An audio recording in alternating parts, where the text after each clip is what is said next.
गेलं पूर्ण सगळं पाण्यामध्ये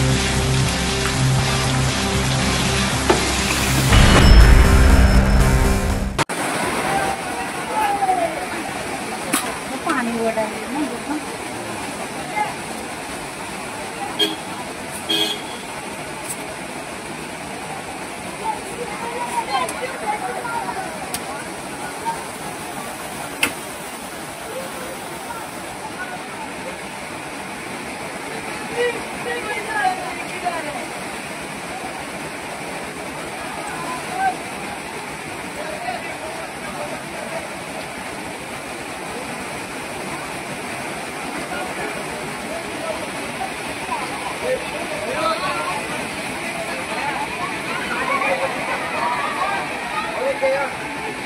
गेलं गेलं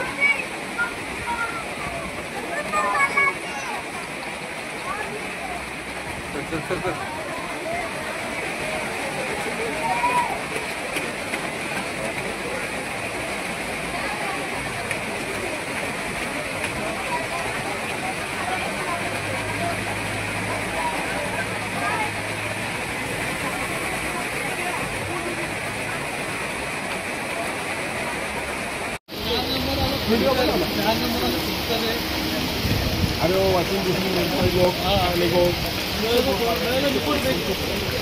आणि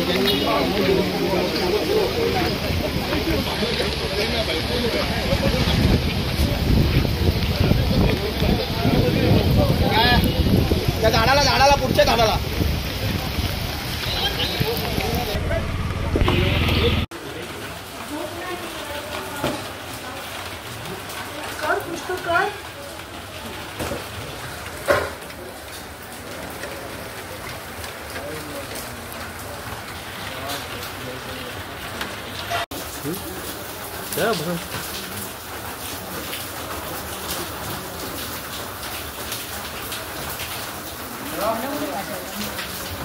सकाळी कंप्लेंट केली त्यांच्या याच्यावर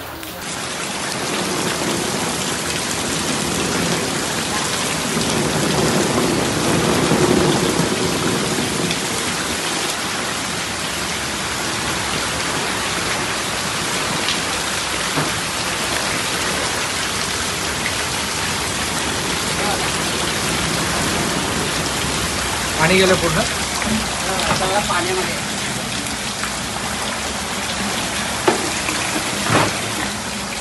गाड्या बंद केल्या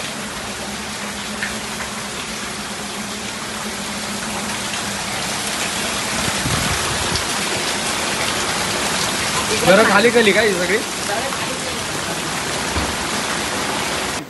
क्रांतीनगरची काय स्थिती झाली? मिठी नदी भरून वाहते आणि तुम्हाला एनडीआरएफने इथून बाहेर काढलं. आता सध्याची परिस्थिती अशी आहे की सकाळी 9:30 वाजता क्रांतीनगरमध्ये पाणी भरलं.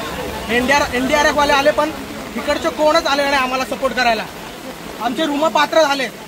आम्हाला शिफ्टिंग द्या लवकरात लवकर हीच आमची सरकारकडे विनंती आहे. आता किती नुकसान झालं पाणी भरून? भरपूर नुकसान झाले. माझ्या घरात 8 फुटापर्यंत पाणी आलेलं आहे. यांच्या घरात 8 फुटापर्यंत पाणी आले.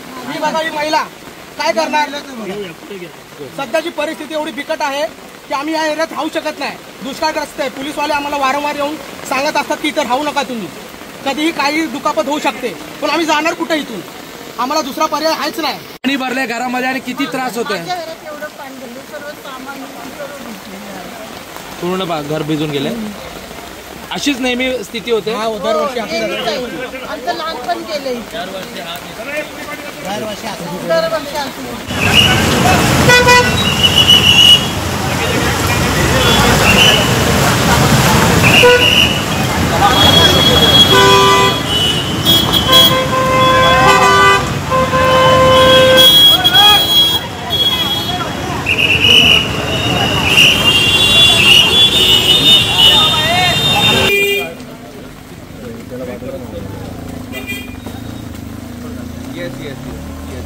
त्याला बोल ना जाते नाही ती हिंदे ना ती निघते पुढची.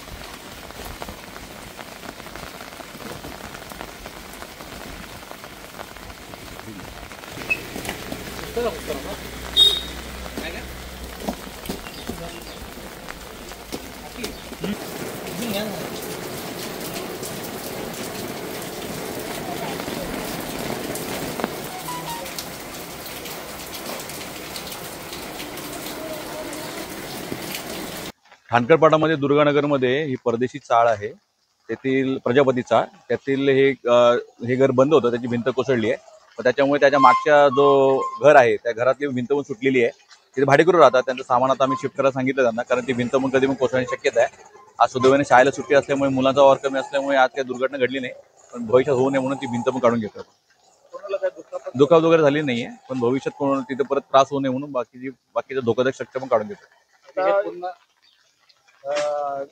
अतिवृष्टी ज्या प्रकारे सुरू आहेत आणि आपल्या प्रभाग क्षेत्रातली परिस्थिती काय आहे आणि आपण काय पाहणी केली आहे का? सकाळपासून आम्ही राऊंडवर आहोत. सकाळी 10 वाजता आज भरती होती, हायटाईट होती. त्या टायमाला पाणी लॉकिंगच्या बऱ्याच साऱ्या तक्रारी होत्या. जसं शिवाजी छत्रपती शिवाजी महाराज चौक तसेच स्टेशन परिसर पाणी लॉकिंग झालं होतं. महापालिकेमध्ये कर्मचारी फील्डवर काम करत होते, तरी तिथे डिवॉटरिंग पंपांद्वारे पंप चालू करून केल्यात आले, त्यामुळे पाण्याची निचरा होण्यास मदत झालेली आहे. सेम कोर्ट परिसरात सुद्धा परिस्थिती तशीच होती, पण तिथे पण एस्टिमेशन मार्फत डिवॉटरिंग पंप लावण्यात आले, त्यामुळे तिथले पण पाण्याचा निचरा झाला आहे, ते बघून आलो. तसं आता आज रेतीबंदर एरिया आणि गणेश घाटावरती फेरी मारली. सकाळी 10 वाजता भरती असल्यामुळे पाण्याचा निचरा होत नव्हता, पण आता पाण्याचा निचरा होतोय तिथून, त्यामुळे अजून पाण्याची लेवल खाली आहे. पण तरी पण आज रात्री 9च्या दरम्यान भरती आहे. 4 वाजता पाणी लॉकिंग व्हायला सुरुवात होईल. तरी आम्ही तिथे नागरिकांना सूचना दिल्या आहेत की तुम्ही तिथे स्थलांतरित व्हावं आणि दक्ष राहावे, सतर्क राहावे, गरजेचं सामान घेऊन तिथून स्थलांतरित व्हावं. आणि महापालिकेद्वारे दरवर्षी आपण शाळा क्रमांक 1 मध्ये स्थलांतरित नागरिकांची सोय करतो. जर शिफ्टिंगची वेळ आली तर आम्ही त्या शाळांचं नियोजन पण बघतोय. तसेच महापालिकेद्वारे जर नागरिकांना फूड पॅकेट किटची आवश्यकता असेल त्याचं प्रोव्हिजन महापालिके मार्फत करण्यात येईल.